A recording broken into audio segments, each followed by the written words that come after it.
Welcome back to Animal Crossing New Horizons. I'm Dear Darling, as you see what's going on our lovely island of Fawnhallow today, where we're just making it normal that we're always recording Animal Crossing so late. But yeah, how's it going? It's going pretty well for me. I don't necessarily know what I'm going to talk about, but I will say I got a little bit distracted watching some videos. I did record a Lorelei and Relay's eye videos just because I was like, oh Jesus, I need one for tomorrow. But I got very distracted, but we'll get into it. Evening everyone, I'm here with a late night broadcast. We can make progress that right now in Fawnhallow it's 2:30 AM on what should be Thursday, January 22nd, 2026. I got a little bit distracted watching basically nostalgic Hearthstone videos.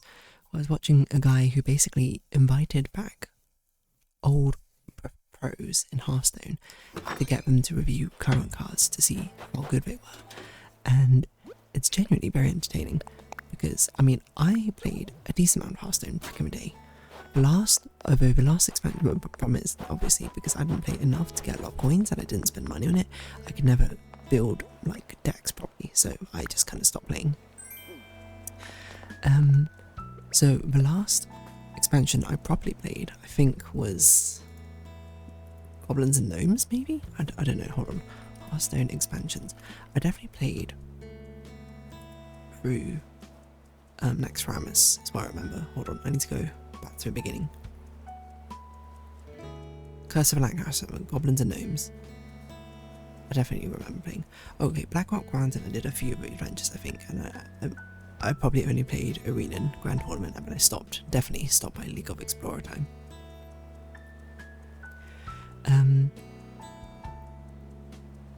Yeah, I'm looking at all of these, I'm like, these are like vaguely fun things, right? So it was really fun for me to also look at the cards. Like, I wasn't that good at Hearthstone, mind you. Like, what the highest rank I got to was probably like rank 12 or something. I genuinely was not very good. But it was also really fun to watch their reaction to it, just to basically see how well they understood the game and that sort of thing. And it turns out Day 9 was very good at guessing how the cards worked. I was thoroughly impressed. And it was very nostalgic seeing those things in general.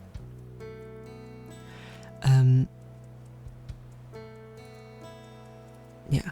It was very nostalgic seeing these cards and being like, oh yeah, I like remember this card, or I looked at it and being like, you know, back when I played, what was a fair stat line was like the mana cost for its attack and then +1 for its health. 4 mana 4/5 Yeti, you know, 2 mana 2/3, like everything. 6 mana 6/7 Bold Fist Ogre. It was bad to fair, quote quote, and now things are just absolutely crazy, and it's really cool to see the card design in it, to be honest. I think that this is what I always say, is like fighting games and card games are like some of the coolest ones to think of conceptual ideas for, in my opinion, but like actually genuinely are not very easy to make stuff for, right? Like they're not easy game modes to balance, because fighting games especially, you need huge amount of like fighting game in general knowledge to understand exactly how, why, what you do essentially.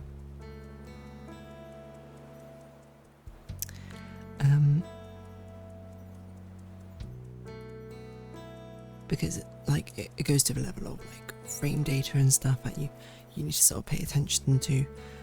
It's all genuinely very, very crazy.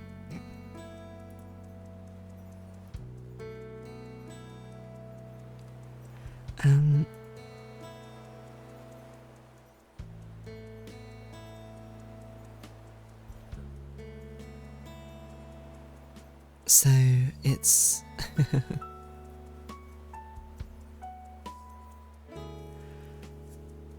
yeah, I don't know. It's kind of nostalgic to see like how the games progressed, and also really fun to be like, whoa, some of these are like really cool card designs. Like there's one really cool card design which you put it as a minion, and then after the minion attacks, it transforms into a weapon in your hand. After you attack with a weapon, it transforms back to a minion. and I guess it just sort of ping pongs back and forth, and I'm like, that's really cool, that's really fun. And yeah, because it's also interesting because, like, despite the fact I stopped playing Hearthstone for ages, I still like watched Trump play Hearthstone, and not President Trump, obviously, Trump SC, who I'm surprised didn't go under rebranding at some point, but he played Hearthstone. Well, I think he still plays Hearthstone, but he used to play through the Hearthstone Adventures, and that was some of my favourite content to watch. It's like him figure out basically how to defeat the heroic adventures, because it's still stuck in my head some of like the really difficult ones that he had to fight against, like I can't remember her name, but the Frost Dragon or whatever, where the heroic mode, like her mechanic was like she destroys all minions who aren't shielded, who aren't next to a frozen pillar or something, but in heroic mode you don't get a frozen pillar, so you can never play any minions essentially. Or Maloriak or something, who in regular mode swaps attack and health for everything he plays, but then in the expert heroic mode or whatever, he swaps the health and then gives it +2/+2, which was just insane.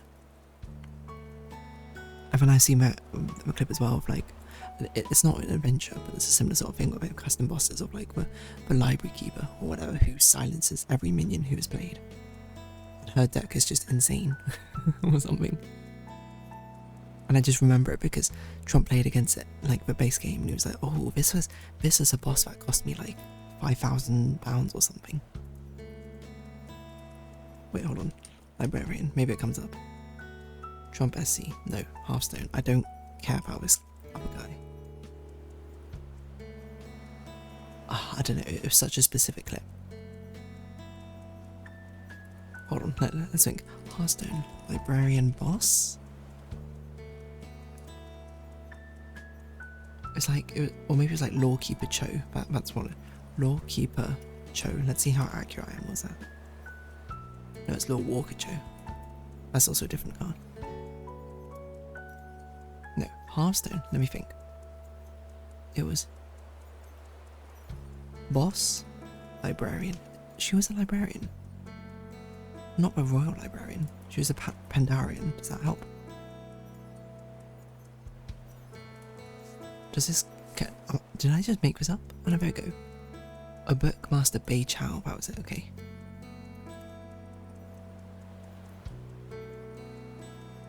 And I just remember it. Because he went into a competition or something where they did this new expansion, and then they had to... oh yeah, this heist boss lost me 2,500. But he matched against this boss during a competition, despite the fact we were winning. And that lost him the round because he matched with it so early, and that boss is insanely strong or something. That's all I remember.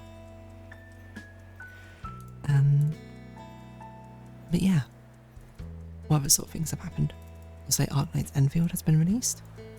I'm tempted to try it. I don't think, unless it's a really, really fun game which clicks with me, I highly doubt I'm going to actually play it long term, because for one, I'm playing too many gacha games. But most of them I'm not even really playing. Most of the games I sort of play in event, and then here and there I play the actual lore story when we can, but right now I'm really behind on all the stories and all the games. Like I used to be able to say before, but at least ZZZ I was caught up, but now I'm behind. But it's very nostalgic looking at these sort of things. Like that's a thing that we should do more often. Bring back old pros in games. Show them like new game, new pro, the modern game as it is, and get them to see a rating on it. With Hearthstone it's a bit easier though, because there are, even in every expansion there are cards which are basically unplayably bad and cards which are brokenly strong. So it's actually more of like a leeway. If you do it with League of Legends it's a bit harder to say, because most champions like release it a little bit strong, but not like that crazy. And it's only like one each expansion, so I guess you could do like each new hero or something. And discover their place in the meta? I don't know.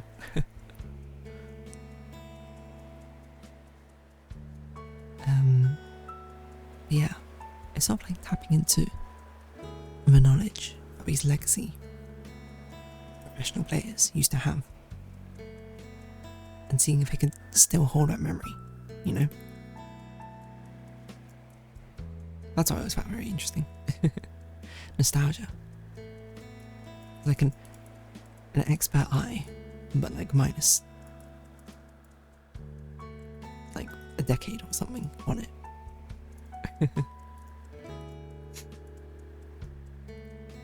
Because that's like a thought experiment, right? Like if you, like that's one I've seen in League, because League has been out for like, what, 15 years or something? No, more than 15, 17 years I think. And I've been playing for about 16 years of it, although I don't think I've played League for like half a year now, maybe. But it's sort of thing, it's like, how good, if you took the average gold player from League of Legends nowadays and let them play League back in like pre-season 1, how good would they be back then? Because the thing is, the average gold player now has actually really decent mechanics, all things considered. This is like, I believe it's like, it's more like game knowledge is just atrocious or something like that. I don't know if that's still true, mind you. But it's like, but world champions back in season 1, what, if he took their skill level from that point, what would they be like now if they got seeded on the rank ladder? I don't know. I genuinely don't know. Could I go back in time to season 1 and be a professional League player? I don't think so. I'd probably do okay though. Like, I mean, even back in season 3, I was plat 1, didn't make it to diamond. Like, I think I spoke about this before, like, I had a mental block over playing ranked games. I put too much pressure on them, so I was like, I never played them, so I always left the grind to like the last 2 weeks or something of a ranked season, which is never enough time to try and get to diamond.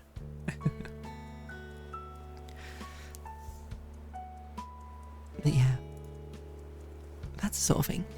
Because I'm getting, or I'm at the point, I suppose, where I've now played games for long enough to be able to remember what they were like when I first started playing them, you know, and sort of reflect upon them.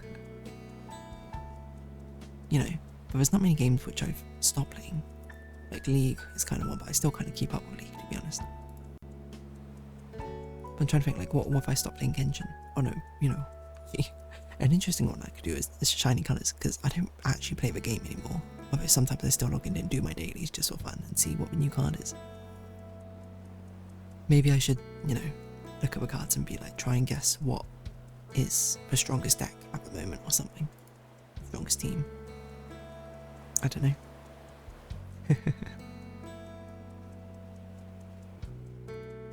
I mean, I guess I can do it kind of now with Uma Musume.